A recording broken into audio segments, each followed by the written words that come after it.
From JBS Studios in Greater New York, this is the JBS News Update with Teisha Bader. I'm Teisha Bader with the JBS News Update for Wednesday, March the 8th, 2017. Some 20 Jewish institutions have once again been targeted by bomb threats. Early this morning and last night, Jewish community centers in Colorado, Delaware, Connecticut, and Vancouver, Canada received bomb threats via emails. And at least 10 JCCs and 4 offices of the Anti-Defamation League received bomb threats either via email or over the phone yesterday morning in Wisconsin, Maryland, Oregon, Florida, Alabama, and at least 2 JCCs in New York, as well as Canadian JCCs in Toronto and London, Ontario.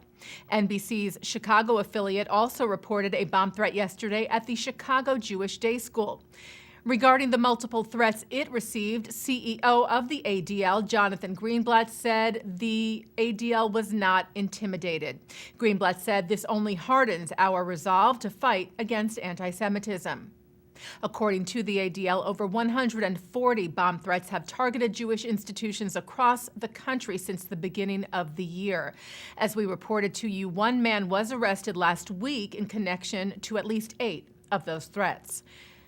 Meanwhile, the Associated Press reports that 3 teenagers sent an apology letter to a library in Pennsylvania that they reportedly vandalized in an anti-Semitic incident.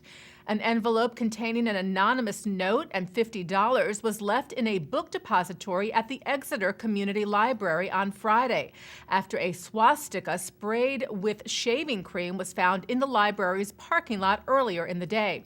The teen's note says that they are 3 stupid teenagers apologizing for their heinous acts, writing that they did not intentionally mean the incident as any form of hate speech or dislikeness towards any culture.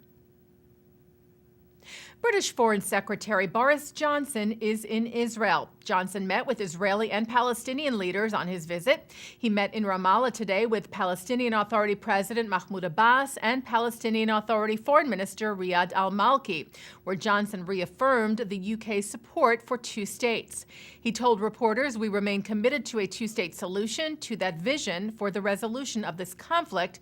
You know," he said, "I really think it is possible."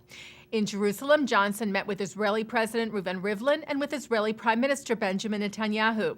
The two addressed the press before a sit-down where Johnson reaffirmed Britain's support for Israel, but also his concern about these settlements, calling them an obstacle to peace.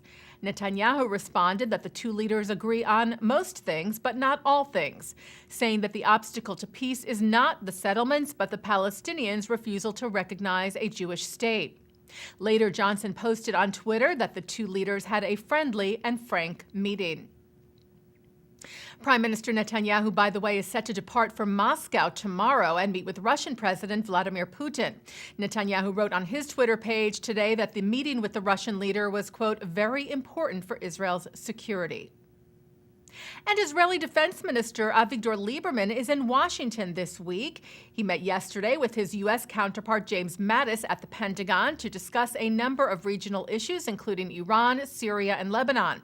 Lieberman later met with U.S. Vice President Mike Pence at the White House, where they also discussed the Iran deal and the recent spate of anti-Semitic incidents. The U.S. ambassador to the United Nations, Nikki Haley, met for the first time with the Palestinian ambassador to the UN yesterday. Haley tweeted after her talks with Ambassador Riyad Mansour that the Palestinians should, quote, meet with Israel in direct negotiations rather than looking to the UN to deliver results that can only be achieved through the 2 parties. Turning now to some sports news, Israel has advanced in the World Baseball Classic taking place this week in South Korea. The Israeli baseball team defeated the host country 2-1 and then beat the Chinese Taipei team 15-7 yesterday. They now head to the quarterfinals.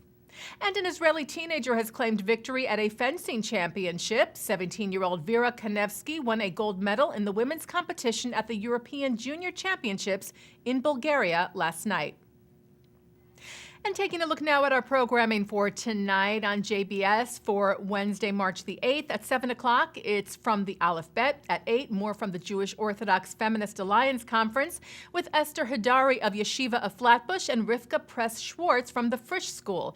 who talk about how girls' dress codes express Jewish communal values. At 9, Mark Golub sits down with Dr. Charles Jacobs, who is president of Americans for Peace and Tolerance.